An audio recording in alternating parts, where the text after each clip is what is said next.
I was walking into the Invictus headquarters this morning.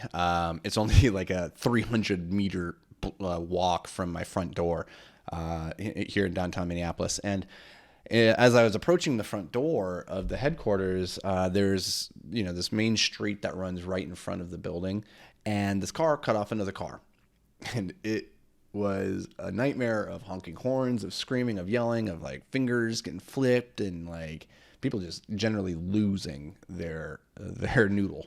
It was crazy, and it got me thinking about emotional control and how the most successful people that I have had the fortune of being around and like observing, whether that's close up or from a distance, they have incredible emotional control. Like these are people, they don't fly off the handle in a rage. They don't sulk when things go wrong. They don't get overwhelmed in a crisis. And it got me thinking that there's a strong enough correlation here that I feel confident in saying that if you want to be successful, you you really you really need to master your emotions. And I would go so far as to say that like financial freedom begins by freeing yourself from the tyranny of your extreme emotions. Like if you cannot control your anger, then you are a slave to your anger. Think about that.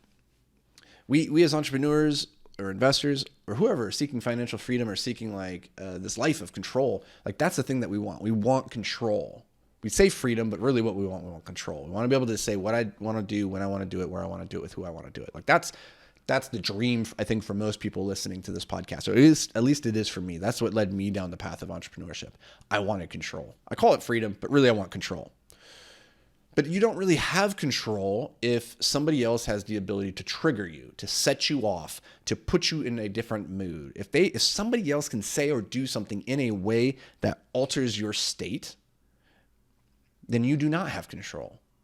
So think about that. Think about how important it is that you remain in control and master of your emotions.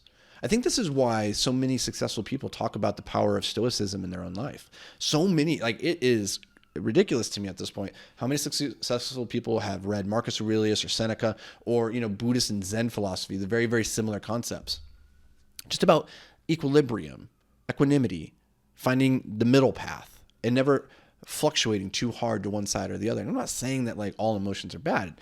Joy is a great emotion. I'm not saying that you can't feel sorrow either, but letting those things dictate and regulate your actions, well, that's something I don't see successful people doing. I don't see that happening.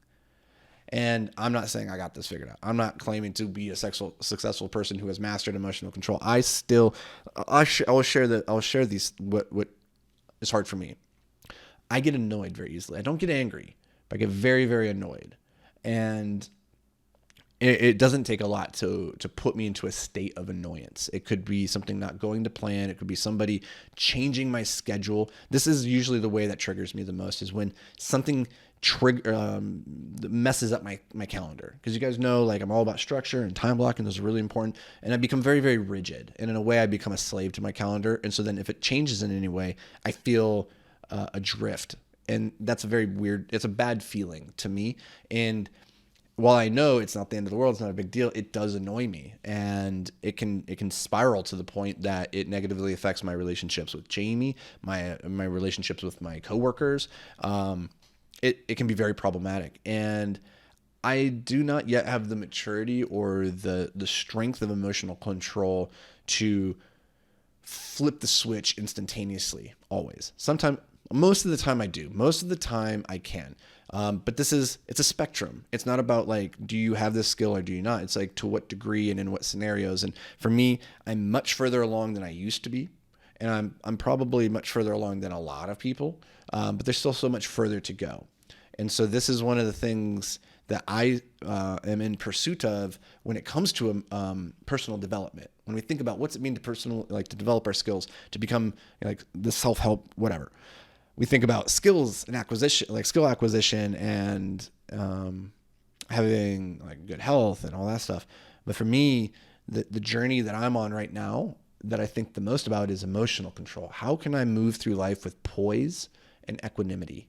Those are some concepts that really drive a lot of my actions right now. And I'm working on understanding different ways of controlling my state through my physiology that will then translate to controlling my emotions, because we are a biological machine, and your emotions are really just a chemical reaction occurring within your within your body. And so if we can understand what's happening there, we can then combat that chemistry with maybe more advantageous chemistry. And so I'm playing with that breathing exercises, using different like olfactory scent manipulations to like get recentered, get back in the zone, let's say. But I want to share this with you guys because I certainly don't have this figured out. It's still a journey. I just want to share it because I think the first step in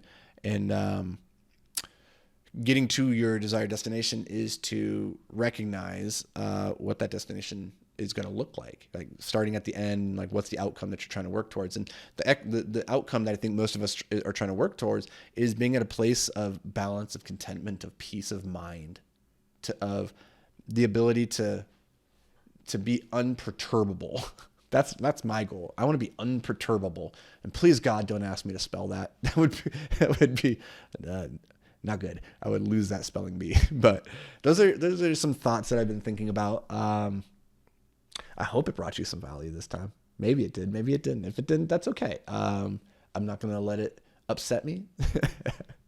I'm going to learn what I can from that and then try to come back tomorrow even better and bring even more value. But until then, my friend, you stay hyper-focused.